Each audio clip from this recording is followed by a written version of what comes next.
Good morning from Panhandle Outdoors, America's only daily outdoor TV show. Your source for fishing, hunting, and information for folks who enjoy the great outdoors. Now sit back, relax. It's Panhandle Outdoors. Good morning, folks. Welcome to Panhandle Outdoors. I'm Winston Chester, and I'm glad you're here this morning. Got a big show lined up, and ending the week with some really good stuff. Be giving away some stuff and good information. And so let's get started with our weather, brought to us by Gulf Coast Air Conditioning. Drew Pollard and the staff up there working hard to make us comfortable. Looking at today's weather, it's going to be nice. A high of 80, a low of 64. That's a really nice day. A little bit of rain maybe sometime tomorrow, but you know, they're cutting down on the chances now. I always enjoy seeing that. Water temperature, 74.8. So we're going to round that up to 75 degrees. That's the hottest it's been all year. It was 74 yesterday. It broke the record today, 75. Our river readings brought to us by Mountain Dew. On the outdoors of Mountain Dew, we're looking at still high water. Apalachicola Blountstown, 16.2. It is high. The Choctawhatchee at Carabelle, 11.2. It's got a little bit of a drop to it, but both rivers this weekend just going to be high water. So just be aware of that if you're trying to get do some particular kind of fishing, especially if you want to get up in the sloughs, you're going to be okay, but it's going to be swift out in the middle, okay? Tide chart brought to us by Kent Forest Lawn. Good, strong tide today. We're looking at a high tide right here in the middle of the day. 11:30 this morning will be high tide, and then it's going out all day. It's going to be 11:08 tonight when it hits low tide, and the wind will be coming out of the west. So and guess what? At 11 miles an hour. So we'll have another a pretty windy day. So just be aware of it. The early mornings, you know, the fog burns off. Early mornings are going to be really good with that good incoming tide. Okay, let's take a break and we'll be right back. Okay, welcome back. We were talking today about some popping corks, and I get a kick out of popping corks. They sort of they go in style and out of style, and they become popular, and then people quit using them. Then all of a sudden, hey, look, these things work. So right now, I think the interest in them is sort of on the upswing. Okay, I think I hooked something already. Let's see. Yep, already got something hooked. Anyway, this is my rig here. I was going to show you. I actually hooked over there in the carpet. So anyway, I was just going to say light to medium weight. You don't want a lot of heavy weight because you just want light to medium weight, real, 8-pound test line. Leader, the same leader and all set up if you're just doing casting with top water and all. Now, what I want to show you just the reason they're popular is because they make a splash. Okay, these are the basic ones here when they first came out, and they have a little concave there, and you jerk it, and then it sits down. Okay, so that splash. And here's what I never could understand. I still don't have the answer to it. You always talking about fish being spooked by noise, and I can still remember my dad would make us be really quiet in that old wooden bateau. And now, we say, fish are spooked, but then what they're attracted to this noise. Now explain that to me. The best I can discern is that they think, they're predators, and they think there's something struggling in the water, so they're curious about it. So when you make that noise, they sort of come around to it, and then they see the bait and attack. So that, to me, that's the theory behind it. So then after they came with that, they had, just had some basic ones. And the guys in Louisiana started fishing with them first, and they used this style right here first, and then went to the concave, and then they just kept developing. And I got a kick out of watching the development. This one here, and you're talking about the distance, and they're custom made now. Back then you got to make your own setup and all, but now the whole rig comes together, and you just buy the whole popping cork like it is. And like I say, it's 18 to 24 inches. It should be if you tie it on your own leader. And then they started making noises. Okay, so they want to make a noise to it. So putting beads, have beads on the top. See the little bead right there, and then have a lead. So when you pop it, hear the noise. So that noise would attract them too. So that became real popular. And then the different sizes too. I don't know, they're in different colors. But hear the noise, so jerk it, and I tell you who I learned the most from was a captain down there in Steinhatchee. They use them a lot down there because of the water clarity, and I'd met him years ago, and that's all he used on all his guided trips. He'd put live bait on it. He always had a popping cork, and Cajun Thunder was what he liked. And then this guy, sent this to me. I still have in the package. The guys, they're from Cut, Louisiana, C-U-T. I don't know where that is, Cut, Louisiana. And I haven't opened it yet, but this is his patent pending. This is a different one now. And the noise it makes, and it's a louder, deeper bass noise. Now, go figure on that. But you hear that? So it's a different kind of noise than the little skinny noise. So they have a patent on that. So the development of the popping cork, I get a kick out of it, and it just shows what fishermen will do. Just keep trying to think of things to catch fish and all. So I appreciate all the hard work and all. I want to say something real quick. I wrote this down about the Pompano Run. Speaking of tackle, I was down at Howell Tackle the other day, and I saw Ricky at Howell Tackle. They were way back, one of our early sponsors, and Howell Tackle, they're just the original tackle store here after Bell Tackle. And Rick had been running that business he's worked there since he was a teenager. He's not a teenager anymore. And so when I go down there, and they sold a lot of my books and all over the years. And so I was visiting with him the other day, just stopped by there to see him. And he was telling me, I said, "Hey, Ricky, I hear it's been a good pompano run." That's how fishermen do. You don't come out and say, you just say, "I hear something." And he said, "Well, in my opinion, it's the best run ever." Now that speaks volumes when Ricky down at Howell Tackle said it's the best run ever. And I corrected him. I said, "Well, listen, I talked to the expert, Scott Lindsay, and Scott told me that it's been the best run since 1972. Of course, you know how Ricky, he said, we were kidding back and forth. He said, "Whatever Scott says, but in my opinion, it's the best run ever." So I just wanted to pass that on to you. All these pompano pictures we're showing, they're not, they're not fluke pictures. That people are actually catching them. And the biggest take I'm getting from it, everybody has become an expert in catching pompano. Now it won't be this good every year. It goes in cycles like all fishing does. But this has been it's been really good. So if you have a chance to get in on the tail end, they're still out there pompano fishing from the surf. You want to get up early before the crowd gets there. Try to do it on a weekday if you can. If not, get up early at daybreak and fish at about 9 o'clock before the crowd gets on the beach and also. But anyway, from two experts, Ricky at Howell Tackle and Scott Lindsay, talking about what an amazing year it has been on pompano fishing. Let's take a quick break and we'll be right back.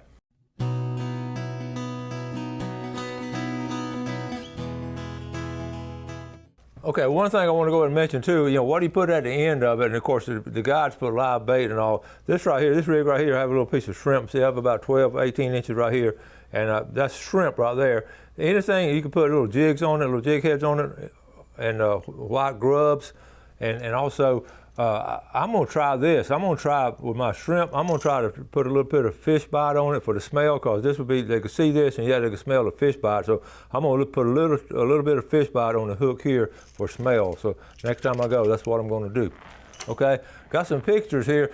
We're always talking about full moon this and full moon that, especially April and May. So our correspondent over there on Lake Talquin, this is Derek Gibson. He sent this to me last night. The shell cracker definitely did bed this full moon, the April full moon on Lake Talquin. I did not get a picture of them laid out due to a slight accident with my knife. I did get a before and after in the cooler though. Lake getting real muddy from the rain coming down last Saturday. All locks are open at the Jackson Bluff Dam. So here's the before picture of the shell cracker, okay? And then here's the after, cleaned up and ready to go. And ironically, he sent me another note. He got to fish with Wester Joyner, a fellow that went to school with me way back in the day, and good folks. So, Derek's from out of town and got a place down there, so meeting up with the locals, and Derek is a really good fisherman, so thank you for keeping us posted on Lake Talquin.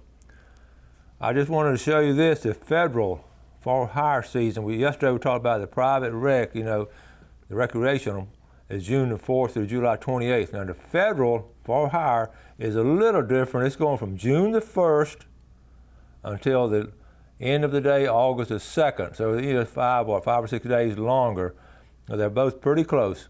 So that takes, if you're going on a charter boat, you go that bottom line. If you're just going out with your friends and all, you do the top line. Okay? A couple more pictures. This is our buddy West, and he timed this perfect for me to talk about pompano. Buddy West, the old West Printing down in St. Andrews. His great-granddad was one of the early settlers in St. Andrews. He still has that log cabin on Beach Drive. And Buddy's retired now, I say they had a pretty good day. What do you think? Let's see. Let's read what he said.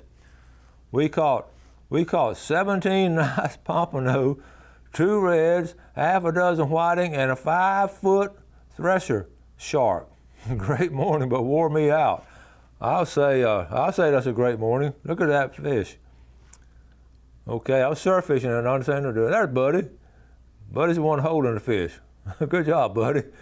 And there he is. Okay, you see, he got a reel set up and all, and they're in the surf fishing. And we talk about the success of doing it that way. So that goes right along with what I'm talking about. All the folks catching the fish. And I got a couple of short videos. I think I'm going to be able to show them to you. They're just funny. They're not my videos, but Panama City Fishing Page had this one, and it shows it. Let's see. I thought we had it.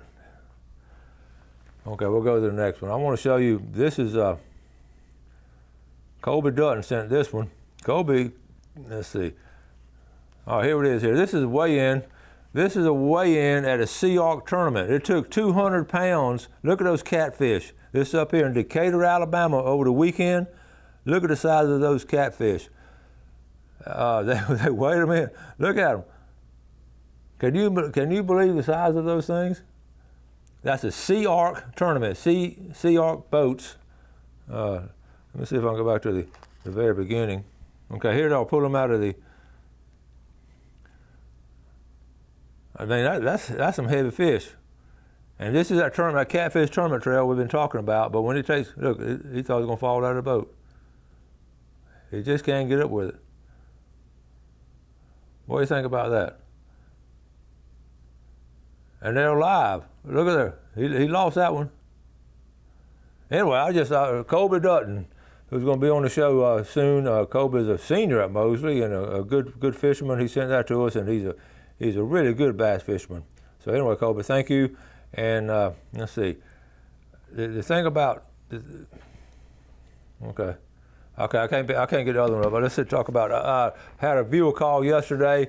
He wanted to be sure I wasn't offended, but another viewer told him that they had named their dog after me, and just wanted me to know about it. But well, I said, I'm not offended. I said, I consider that an honor to have the dog named Winston, named after me. I told him, I said, listen, a couple of traits and characteristics that dog's got to have. I got tickled last night, so I wrote down 5 characteristics. If you name the dog after me, dog named Winston, okay, number 1, he's going to love to hunt and fish. So that's going to be one of the traits. Number 2, he's going to be loyal. He's going to bring that stick back to you. He's not going to bring the stick over there and put it by the tree. And that dog will be loyal. Number 3, they're going to bark a lot, because I like to talk a lot, so I imagine a dog named Winston is going to bark a lot. Number 4, he's going to be curious. He's going to love to explore, get out in the woods, just walk around and just jump in the water, jump out of the boat and do things like that. And number 5, and he's going to love to eat. So those, if you name a dog after me, those are characteristics that dog's going to have. I just wanted to share that with you, okay? I wanted to mention the shop, the Panhandle Outdoor Shop. It's going really well, and we're selling stuff and all. But if you get a chance to go online and look on the Panhandle Outdoor Shop, and go to whatever you want, order it, and it'll be sent to you. And Travis is doing an amazing job with it. So just keep that in mind. I'll keep trying to promote it and talk about it as much as we can, and help you get some stuff that you want, or maybe want to get somebody for. You got Mother's Day coming up. And then about a week and a half is Mother's Day, not this Sunday, but next Sunday. And you know they love some Panhandle Outdoors shirts and all that. And anyway, different things, birthdays and all. So if you want to take care of that, that'll be nice. That'll be good for all of us. Okay, now let's get ready for our giveaway. On Friday, Los Antojitos, and we just got a notice from them. Jeff and I were just talking about it. They are having to close on Monday. They've always closed on Sunday, but the staff is just working 6 days a week, and they're just overloaded. So they cannot find anyone else to work. It's as simple as that. So they're going to be closing on Monday temporarily. So they'll be closed Sunday and Monday. So don't be coming down on Monday. I want to go to Los Antojitos. They will open back up as soon as they can find some people that want to work. Is that amazing? Everybody, here we go. And they make good money. Those waitresses, they make good money. Okay, look. All right, here we go. The $20 gift certificate to let's see, we're going, first of all, $25 to Los Angeles, okay? And the first one's going to be all the way from Ponce de Leon, Robert Colmetz. The second $25 gift certificate to Los Angeles is going to all the way from Bonnefee, Barbara Slay. All right, Miss Slay. Now let's go to $20 gift certificate. And now you can go down there and pick it up from Tarpon Dock. Ask for Clay. If Clay's not around, ask for Kenny. They watch the show and they pretty well keep up with it. Just tell them who you are. We've never had a problem with it. And that's going to go all the way from Panama City Beach, Beth Rogers. And the big red snapper, which we're going to be getting some in about a month. Okay, and the winner of that is going to be all the way from Deer Point Lake, Jamie Smelko Ross. All right, that's just 4 winners right there. So what we're going to do, we're going to take our break, we're going to get set up, and first thing I'm going to show you on the fishing report is going to be where you can go and fish at Lake Talquin and catch some of those fish we just showed you in the picture. So let's take a break and we'll be right back.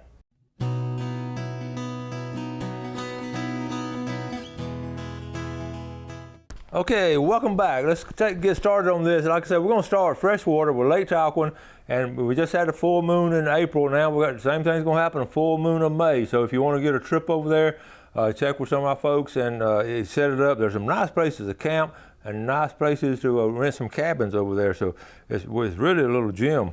Okay, let's zoom on in here to, of course, the dam is right down here. That's the Ocklawaha River. And let's start on the lower end. And I'm gonna work my way north, okay? And they're just what we call a Pat Thomas Park. This is just a special place to me. My granddad ran this landing a long time, and we would what we do would go in right here and would go around up north, up in here to Hammock Creek. See, okay, this is Hammock Creek. Okay, go up here. I'm gonna keep everything in the center. To the left right here. Okay. Where that comes out right in there. This is an excellent place, Hammock Creek. Now you see all those docks? When I fished there was nothing. Now look at all the docks there. But you can fish around those docks. Okay, so that's just an excellent place to fish. And then over here you got the boat landings, you got Whippoorwill right there in the center. You got Ingram's Marina. This is sort of the center of where everything happened. A lot of the fishermen put in here. This is where some of the campgrounds are. And I was amazed last night when I was reviewing this, again, at all the docks right there. And all these docks. But anyway, so you put in a Whippoorwill and then go north. And so you got these feeder creeks and all. This is McIntosh Branch, Drake Acres. That's some distant kin of us, all these houses. But okay, you got Goat Island. Now there's some good fishing around Goat Island. You got to use your electronics and all. You got different places to go into and all. And then going on north, of course, then you have, this is what I call Little River area. Okay, the Little River area will come right here in the center. Okay, and then you have Ocklawaha over here to the right. All this area right here, the Ocklawaha River feeding into it. See all this little, okay, that's the Ocklawaha River coming down into here. And it's a good water system. But then I say Little River right there in the center. I've canoed all the way down from beginning down to there. So that's all a good area. So that takes care of that. Now let's go from freshwater to saltwater. And I keep talking about the good places over here off the Choctaw River. Talking about a lot of people fishing over here. And again, the Black Creek area. Okay, can y'all? Okay, I got it right in here. All right, Black Creek area, and the best areas to go over there. The river's going to be high, so I would sort of last night when I put this together, I was hoping we'd have a downward trend on that, but we haven't had a downward trend on that. So anyway, okay, I'm sorry, I was over there. Okay, and also the Blackwater River. I was looking at the Blackwater River. That's not a good name for Blackwater because that's one of the most clear rivers in the Florida Panhandle. It's over there closer to Milton and all, but it's great clear water. So, and there's a great campground over there. If you want, all you folks on the west end of viewing area, check out the Blackwater River and all. Okay, again, Henderson Beach State Park, fishing for pompano. I keep bringing it up because it's just been so doggone good this year. And so I keep talking about it on the west end of the beach. It's just been excellent. All those places. So anyway, the Sunnyside area is a good place to put in, and also around all these lakes around there. So now let's go down real quick. If you're going to fish this weekend in the tournament, we've talked about where to fish and all. Now you don't have to fish St. Joe Bay. So you can also fish Crooked Island Sound. You can get out in here. It's gotten crowded. I've talked to a lot of people. Crooked Island Sound is getting crowded over the years and all. But like I say, wade fishing is going to be good. Let's work our way on down. I haven't mentioned St. George Island. I know some folks that are going down to St. George Island this weekend.